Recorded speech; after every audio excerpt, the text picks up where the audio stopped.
Bendito sea nuestro Dios que nos permite predicar su palabra por este medio y queremos buscar al Señor en oración después de alabar su nombre para aprender de su palabra y pedir que su Espíritu nos lleve a toda verdad como Él así lo ha prometido. Señor y Dios nuestro, te damos gracias por tu bendición tan grande de meditar en tu palabra, recibir tu mensaje. Pedimos que tu Espíritu Santo hable a nuestros corazones por medio de tu palabra y nos lleves a esos propósitos maravillosos para la gloria de tu nombre.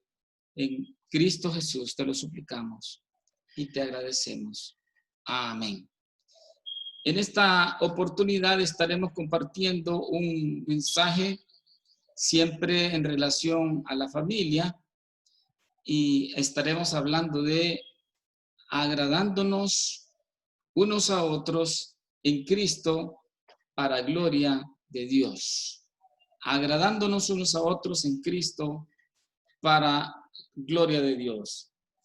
En nuestras relaciones familiares, tanto de la familia de sangre como a la familia de la fe, la palabra de Dios tiene mucho que enseñarnos, corregirnos y ayudarnos a mejorar, especialmente en tiempos difíciles en los que las estadísticas publicadas en los medios nos dicen que dentro de los hogares hay muchos conflictos a causa del confinamiento.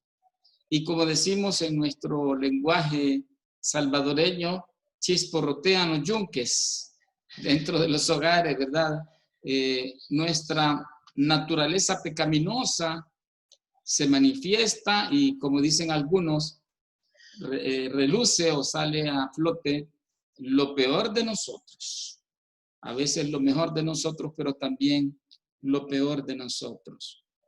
Consideremos en esta oportunidad el mensaje que se titula Agradándonos unos a otros en Cristo para gloria de Dios. Nos ubicamos, aquí está equivocada la cita, pero en Romanos capítulo 15, versículos 1 al 7. La carta del apóstol Pablo a los romanos fue escrita pues en esa ciudad, fue escrita para esa ciudad donde vivían los cristianos, y entonces él exhortaba a la iglesia en Roma a permanecer en la fe, a conocer la gracia de Dios y a vivir verdaderamente en esa regeneración que solamente el Espíritu de Dios puede hacer en el corazón. Y dice en el capítulo 15, versículo 1 en adelante: así que los que somos fuertes debemos soportar las flaquezas de los débiles y no agradarnos a nosotros mismos. Cada uno de nosotros agrade a su prójimo en lo que es bueno para edificación. Porque ni aun Cristo se agradó a sí mismo, antes bien, como está escrito, los vituperios de los que te vituperaban cayeron sobre mí, porque las cosas que se escribieron antes para nuestra enseñanza se escribieron a fin de que por la paciencia y la consolación de las Escrituras tengamos esperanza. Pero el Dios de la paciencia y de la consolación os dé entre vosotros un mismo sentir según Cristo Jesús, para que unánimes a una voz glorifiquéis al Dios y Padre de nuestro Señor Jesucristo. Por tanto, recibíos los unos a los otros, como también Cristo nos recibió para gloria de Dios. Entonces, cuando pensamos en este pasaje hermoso, ¿verdad? Dice, los fuertes debemos soportar las flaquezas de los débiles, no debemos agradarnos a nosotros mismos, sino al prójimo. Dice que ni aun Cristo se agradó a sí mismo. Y dice, estas cosas que se escribieron es para nuestra enseñanza y para que esa consolación, para que esa paciencia de las Escrituras nos haga tener esperanza. Y ese Dios de paciencia y consolación nos dé un mismo sentir según Cristo. Y el resultado, unánimes a una voz, glorifiquéis al Dios y Padre de nuestro Señor Jesucristo. Y dice, recibíos los unos a los otros, como también Cristo nos recibió para gloria de Dios. En primer lugar, agradándonos unos a otros. ¿Y quiénes nos vamos a agradar? Dice, los fuertes, soportar las flaquezas de los débiles. Y eso confirmará lo primero, porque cuando uno dice la palabra del Señor, el que piensa estar firme, mire, no caiga. Y cuando habla de los fuertes, quiere decir aquellos que han crecido, aquellos que han alcanzado madurez espiritual. Y entonces, el soportar la flaqueza de los débiles a alguien confirma que él está fuerte espiritualmente, que ha crecido espiritualmente. Los creyentes que tenían más tiempo de conocer al Señor, los que habían aprovechado el tiempo procurando el crecimiento. Qué lindo es cuando hay ese deseo, y como dice la palabra del Señor, desead como niños recién nacidos la leche espiritual no adulterada, para que por ella crezcáis para salvación. Pero decía el apóstol Pedro allá, ¿verdad? Que habían niños, pero también habían jóvenes, y habían aquellos que estaban desarrollados, que habían vencido al maligno, que habían logrado la madurez. Entonces estos deben o debemos soportar las flaquezas de los débiles, tanto en la familia de la fe como en la familia de sangre.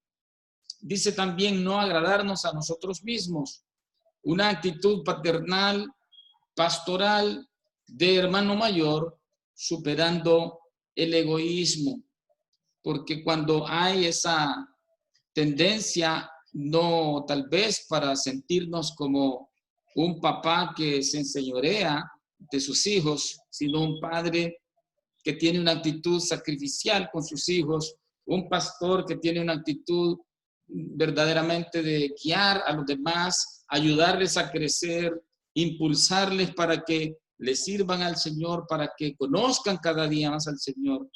Debería de ser entonces esa actitud de cada uno de nosotros los familiares creyentes. Pero dice también agradar al prójimo. En realidad no se trata pues de que no sea en adulaciones o actitudes enfermizas. No se trata de una cosa melosa, ¿verdad? O una cosa agridulce o una cosa pegajosa, sino es algo, una actitud buena, es una actitud de agradar a los demás sanamente, por supuesto en esa dependencia del Señor. ¿Para qué? Para edificación, procurando el crecimiento y el desarrollo de nuestros hermanos recién convertidos o que por alguna razón son más débiles, o de nuestros hermanos en la familia, en carne, ¿verdad? Qué lindo es cuando el hermano mayor estaba viendo un video con nuestros hermanos de San Salvador, de un niño que tiene su hermanita con capacidades especiales, le llaman hoy, y entonces hasta lloraba diciendo, me encanta que mi hermanita sea mi mejor amiga, y yo, dice, estoy como alguien que recibe una bala por otro, ¿verdad? Estoy sacrificándome por ella, estoy corriendo para levantar fondos para ayudar a niños como ella. Y qué lindo entonces esa actitud para bendecir a nuestros familiares, para bendecir a los que vienen detrás de nosotros. También se trata de imitar a Cristo, decía el apóstol Pablo, porque dice que ni él mismo buscó agradarse a sí mismo, ni Cristo buscó agradarse a sí mismo, sino que él primeramente buscó la voluntad del Padre. Hebreos 17 habla de un pasaje, de un salmo antiguo que tomó lugar y que tomó vida en Cristo cuando él vino. Entonces dije, he aquí que vengo, oh Dios, para hacer tu voluntad, como en el rollo del libro está escrito de mí. Diciendo primero sacrificio y ofrenda y holocaustos y expiaciones por el pecado no quisiste ni te agradaron, las cuales cosas se ofrecen según la ley. Y diciendo luego, he aquí vengo, oh Dios, para hacer tu voluntad.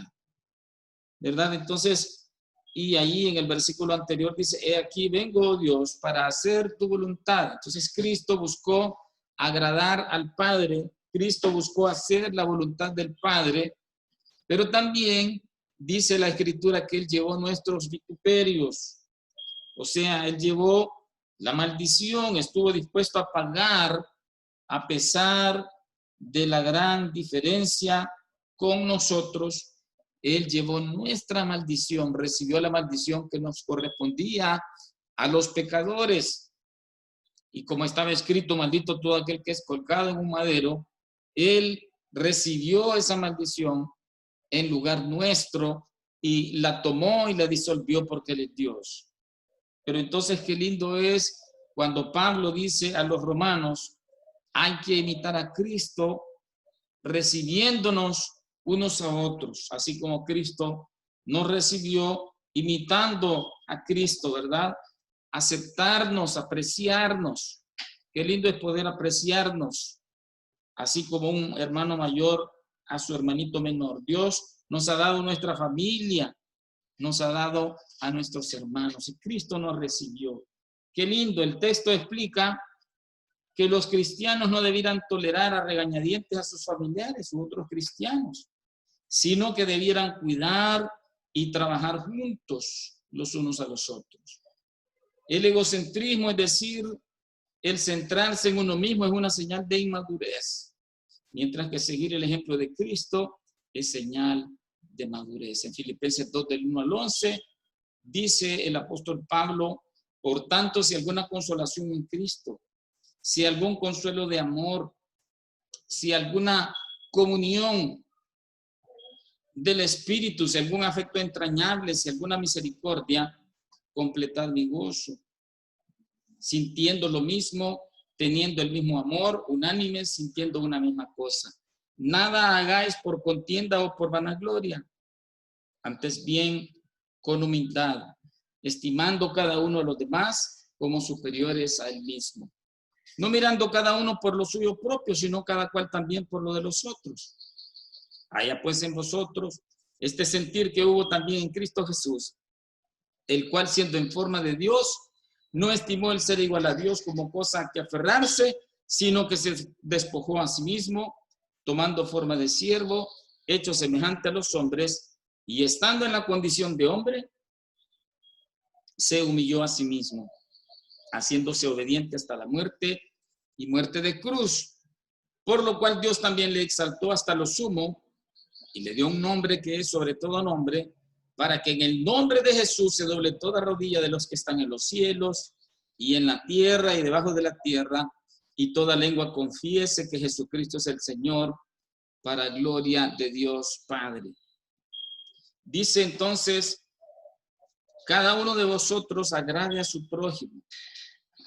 Prójimo en el sentido familiar del hermano en la fe. No implica el comprometer las convicciones personales, sino más bien que uno no debe de presionar para que sean aceptadas las preferencias personales de uno en las áreas ambiguas o sin importancia. El color que vamos a dar a esta pared, la posición de esa plantita, la posición de los trastos, que los tenedores van a la izquierda, que tal cosa me gustaría que estuviera en tal parte, ¿verdad? O esto me gustaría que lo hiciéramos tal día. Son cosas que verdaderamente no tienen importancia y que si les ponemos atención y nos enojamos por eso, pues en realidad estamos ofendiendo primeramente al Señor y a veces por no ceder a nuestros familiares. Lo que es en verdad importante es la unidad y el crecimiento del cuerpo de Cristo, no la libertad personal. Entonces, nuestra libertad personal puede ser que tenga cierto valor, pero es más importante, dice la palabra del Señor, agradar a nuestro prójimo antes que esa libertad personal. 1 Corintios 9, versículo 19 en adelante dice, por lo cual siendo libre de todos, me he hecho siervo de todos para ganar a mayor número. Me he hecho a los judíos como judío para ganar a los judíos, a los que están sujetos a la ley, aunque yo no esté sujeto a la ley, como sujeto a la ley para ganar a los que están sujetos a la ley. A los que están sin ley, como si yo estuviera sin ley, no estando yo sin ley de Dios, sino bajo la ley de Cristo, para ganar a los que están sin ley. Me he hecho débil a los débiles para ganar a los débiles. A todos me he hecho de todo para que de todos modos salve a algunos. Y esto hago por causa del evangelio, para hacerme copartícipe de él. Miren qué lindo. En el capítulo 10, versículo 24 también de 1 Corintios dice: ninguno busque su propio bien, sino el del otro. De todo lo que se vende en la carnicería, comed sin preguntar nada por motivos de conciencia, porque del Señor es la tierra y su plenitud. Entonces, esto pues hablaba a los corintios, ¿verdad? De que muchas veces el cristiano, o en el caso de los judíos, ¿verdad? Que ellos eran muy meticulosos en su comida, pues juzgaban a los demás o se sentían mal porque se sentaban a la par de alguien que estaba comiendo alguna comida que ellos consideraban inmunda o que había probabilidad que hubiera sido ofrecida a los ídolos. Pero decía Pablo, no preguntes nada, ¿verdad? Y pues si tú sabes que esto ha sido ofrecido a los ídolos, no comas, no por tu conciencia, sino por la de los demás, ¿verdad? Por el hermano débil, que tal vez puede ser herido, sentirse mal, ¿verdad? En Efesios 4 también, versículo 1 en adelante, dice: yo pues preso en el Señor os ruego que andéis como es digno de la vocación con que fuisteis llamados, con toda humildad y mansedumbre, soportándoos con paciencia los unos a los otros en amor, solícitos en guardar la unidad del Espíritu en el vínculo de la paz. Y como dice más adelante que el versículo 7, pero a cada uno de nosotros fue dada la gracia conforme a la medida del don de Cristo, por lo cual dice: subiendo a lo alto llevó cautiva la cautividad y dio dones a los hombres. Y eso que subió, ¿qué es? Sino también había descendido primero a las partes más bajas de la tierra. El que descendió es el mismo que también subió por encima de todos los cielos para llenarlo todo. Y él mismo constituyó, ¿verdad? Y entonces habla de los diferentes dones que ha provisto y dice el propósito, versículo 13, hasta que todos lleguemos a la unidad de la fe, del conocimiento de Dios, para que ya no seamos niños fluctuantes, llevados por doquiera de todo viento de doctrina. Esta frase dice un comentario bíblico muy interesante, Jerome Biblical Commentary: edificar al prójimo, refiriéndose al desarrollo personal del prójimo cristiano, pero considerando que Pablo usa con frecuencia la metáfora de la construcción en su carta en un sentido corporativo, la frase indudablemente toma un significado social corporativo aquí también, ¿verdad? Entonces, tiene que ver con nuestra familia, porque Dios nos ha hecho personas sociales. No podemos vivir solos. La persona que vive sola no está bien mentalmente, emocionalmente, espiritualmente. Literalmente, que entre vosotros seáis una mente entre vosotros según Cristo Jesús. El clamor de Pablo por mutua aceptación en el capítulo 14 deja claro que no espera que cristianos estén de acuerdo en cada detalle. En vez desea unidad de perspectiva. Y esa perspectiva es la de Jesucristo, nuestro modelo para la conducta cristiana. Piense como Él, acepte sus valores y prioridades. A medida que cada miembro de la iglesia se acerca a Cristo, a medida que la familia, cada miembro de la familia se acerca a Cristo, al mismo tiempo nos acercamos a otros miembros del cuerpo. Y mire, es raro ver niños que amen y cuiden a sus hermanitos menores, pero se da y es hermoso. Qué lindo cuando los niños aprenden a amar a su hermanito menor, a cuidarlo, a no envidiarle, ¿verdad? Y eso está también en la forma en que la mamá los trata a los dos, que les enseña a amarse entre ellos. Amados hermanos, ¿nos consideramos hermanos mayores? Aunque dice la palabra del Señor, nada hagáis por contienda o por vanagloria, antes bien con humildad, estimando cada uno a los demás como superiores al mismo, no mirando cada uno por lo suyo propio, sino cada cual también por lo de los otros.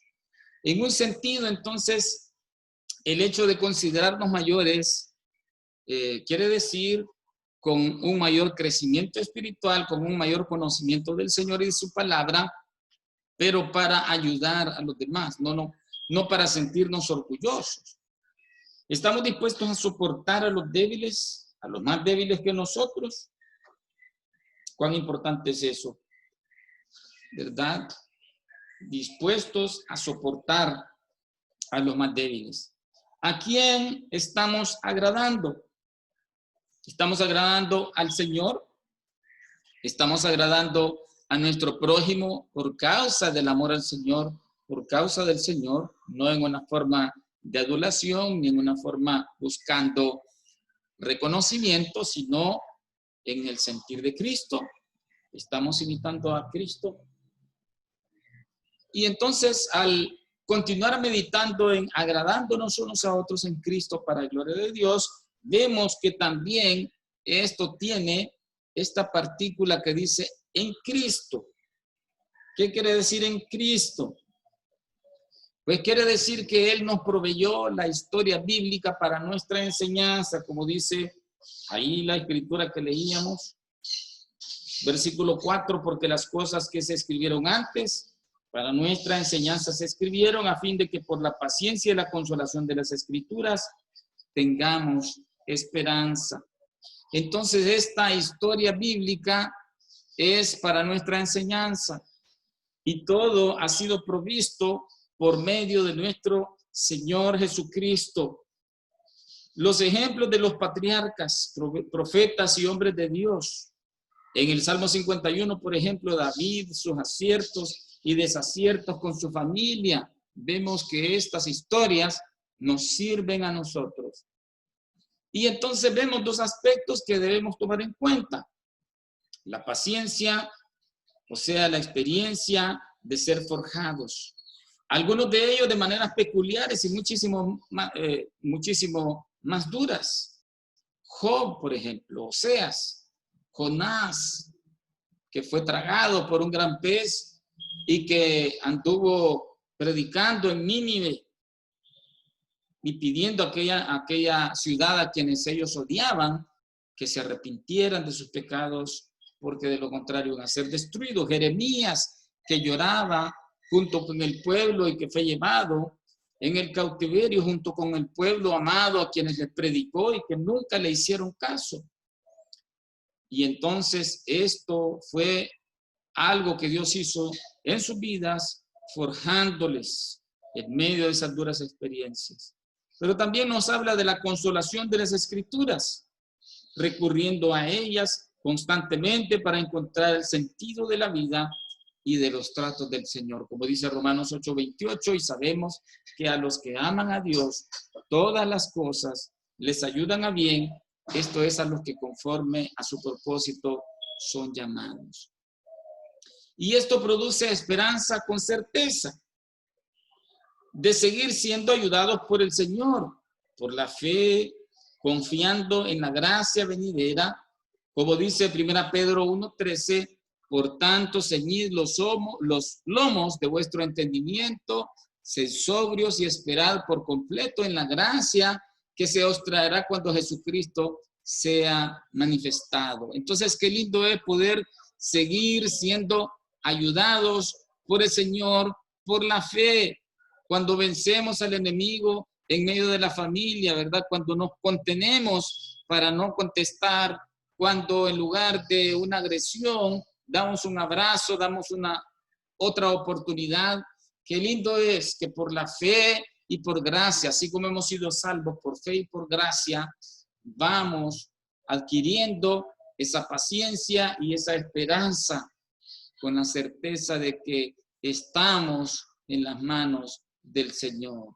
Dice 1 Pedro 1:13, por tanto, ceñid los lomos de vuestro entendimiento.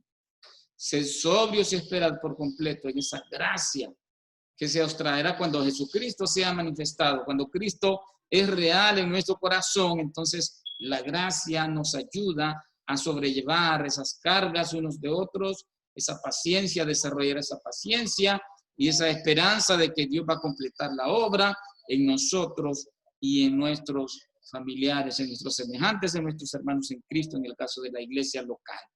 El Dios que produce la paciencia y la consolación nos dará el sentir de Cristo.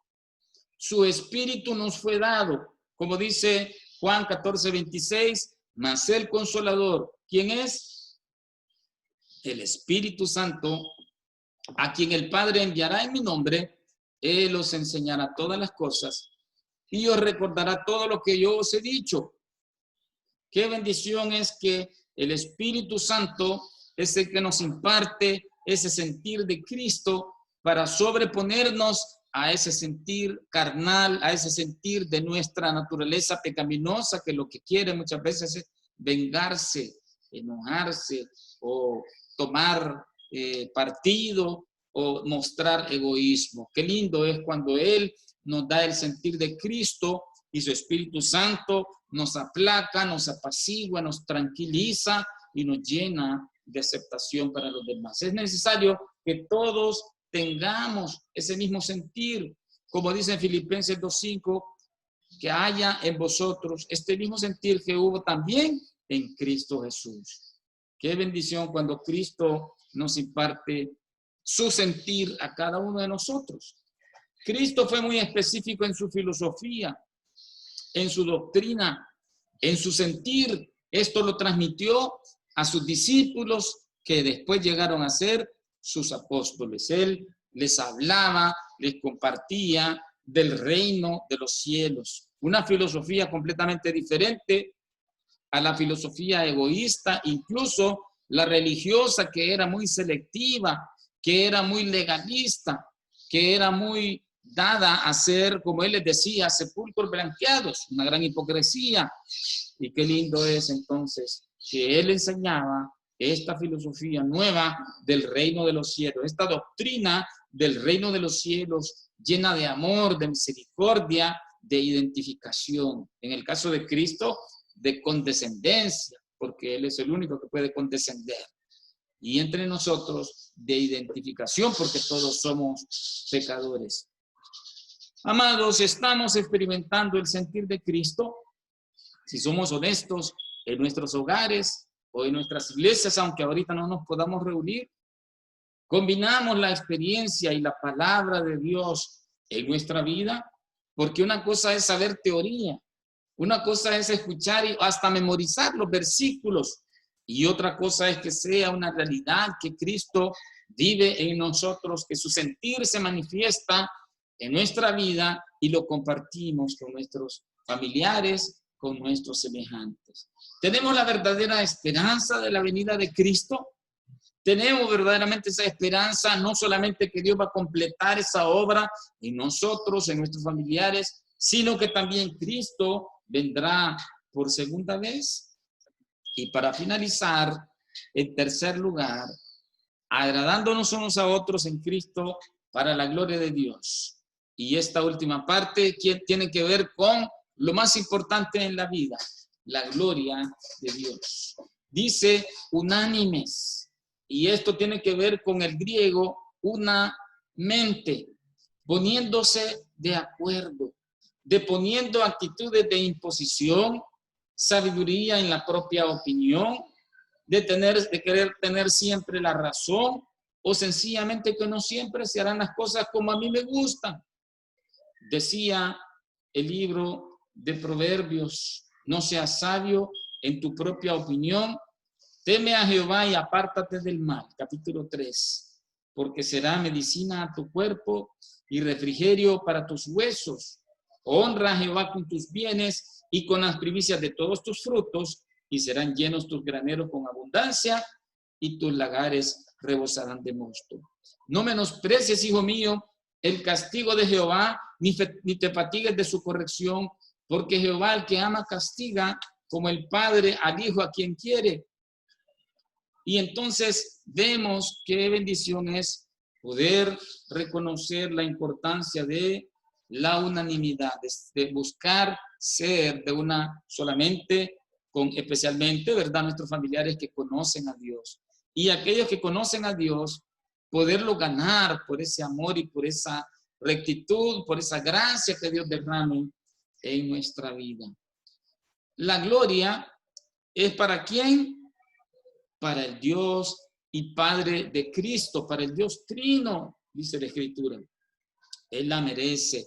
Él es la razón de nuestra existencia, como dice Romanos 11:36, porque de Él y por Él y para Él son todas las cosas. A Él sea la gloria por los siglos. Amén. Entonces, qué lindo es cuando el propósito de esa unanimidad, cuando el propósito de esa unidad familiar, de agradarnos unos a otros, es que Dios sea agradado por sobre todas las cosas, que Dios sea glorificado, que en nuestro hogar se refleje la gloria de Cristo, que en nuestro hogar la gracia del Señor fluya a través de cada uno de sus miembros y otros anhelen conocer a ese Dios verdaderamente maravilloso, que es digno de la gloria, de la honra y quien produce esos talentos, esos dones, esas manifestaciones preciosas de su espíritu, ese agrado unos a otros, ese amor precioso que distingue a nuestro Dios. Debe de ser entonces para la gloria de Dios.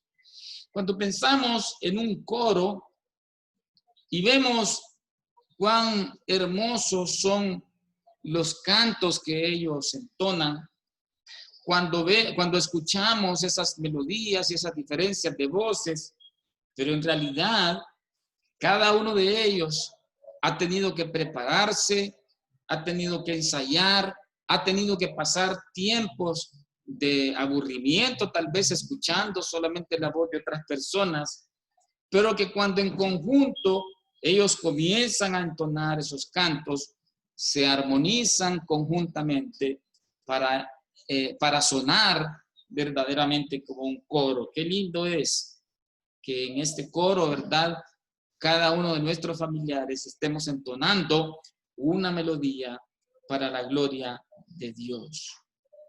Y entonces vemos que no es un gloria a Dios por decirlo, como una frase repetitiva ni religiosa. El Señor desde el Antiguo Testamento, como lo decíamos, y en el tiempo de Cristo, aborrecía las vanas repeticiones, el religiosismo insípido. Vemos casos como el de Jeremías, en donde el Señor expresaba su repudio para aquellas actitudes religiosas, para aquellas prácticas religiosas que sencillamente eran solamente eso, eran ritos. Jeremías 7:4, se lo leo, dice la palabra del Señor: no fiéis en palabras de mentira diciendo, templo de Jehová, templo de Jehová, templo de Jehová es este. Pero si mejorareis cumplidamente vuestros caminos y vuestras obras, si con verdad hicierais justicia entre el hombre y su prójimo, y no oprimierais al extranjero, al huérfano y a la viuda, ni en este lugar derramarais la sangre inocente, ni anduvierais en pos de dioses ajenos para mal vuestro, os haré morada en este lugar, en la tierra que di a vuestros padres para siempre. Entonces no se trata de decir, ¿verdad?, gloria a Dios a cada rato para que digan, oh, qué gente más espiritual, ¿verdad?, sino que salga del corazón, que salga de lo profundo de nuestras entrañas, glorificando verdaderamente a nuestro Dios. Y en Mateo capítulo 6 y versículo 7, las palabras del Señor Jesucristo: y orando, dice, no uséis vanas repeticiones como los gentiles que piensan que por su palabrería serán oídos.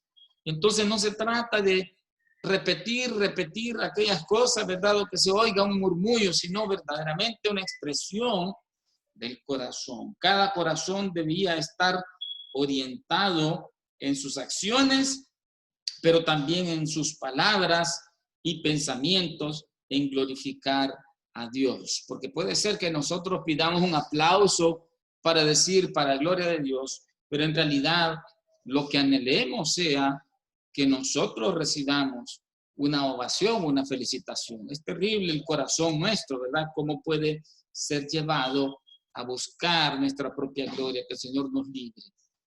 Así que, mire qué interesante.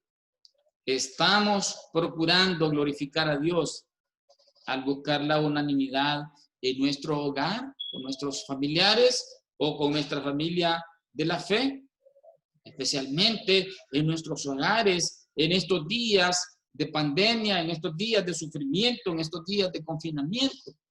Es muy difícil. Glorificamos a Dios con nuestras palabras y con nuestros hechos. Estamos no solamente diciendo gloria a Dios o presentando una cara ante los demás, pero en nuestro hogar siendo injustos o siendo alguien que golpea, como dice la palabra de Dios. Hay hombres cuyas palabras son como golpes de espada. Necesitamos crecer en la búsqueda verdadera de la gloria de Dios en nuestra vida, agradarnos unos a otros por causa del Señor, para gloria del Señor. Y que esa sea nuestra oración al Señor, ¿verdad? Pidiéndole, Señor, que otros puedan verte en mí, que mis familiares puedan ver a Cristo en mí. Es realmente muy difícil porque nuestra carne es débil. A veces, de repente, por los nervios nos ponemos insoportables, pero qué lindo es cuando el Espíritu de Dios nos tranquiliza, cuando la gracia de Dios se manifiesta en nosotros y cuando Cristo mora en nuestro corazón. Si usted todavía no se ha rendido a Cristo, le invitamos a que se rinda hoy a Él y le pida que pueda ser su Señor y su Salvador. No es solamente con la repetición de una oración que usted va a ser cristiano, ¿verdad? Sino que la palabra del Señor nos habla de una regeneración, de un nuevo nacimiento, de un toque maravilloso por fe y por gracia en el corazón, en donde hay una convicción de que Jesucristo es nuestro Salvador, que somos pecadores, que necesitamos un Salvador y que en Cristo encontramos el perdón de nuestros pecados y la salvación por su muerte en la cruz del Calvario. Que el Señor le bendiga y agradecemos al Señor en oración. Padre nuestro, gracias por tu palabra, por tu exhortación. Te rogamos que ella sea para bendición nuestra. Te rogamos que el sentir de Cristo se manifieste en mi vida, en mi familia, con mi esposa, con mis hijos. Señor, perdónanos cuando nos comportamos no como hermanos mayores, sino como niños en Cristo. Perdónanos cuando somos egoístas, cuando somos ofensivos, cuando ofendemos a otros y en consecuencia te estamos ofendiendo a ti. Concédenos vivir verdaderamente para tu gloria. Que tu gracia, que tu Espíritu Santo se manifieste en cada una de nuestras vidas para poder exaltarte y glorificarte verdaderamente con nuestras actitudes. Señor, que en la tentación tú puedas vencer en nosotros. Que en las dificultades o cuando caemos, tú nos puedas levantar, tú nos puedas llevar al arrepentimiento y a un cambio, Señor. Gracias. En el nombre de Jesús te bendecimos y te alabamos. Amén. Que el Señor le bendiga grandemente y estemos siempre pendientes de la palabra de Dios, de la dirección de su Espíritu Santo.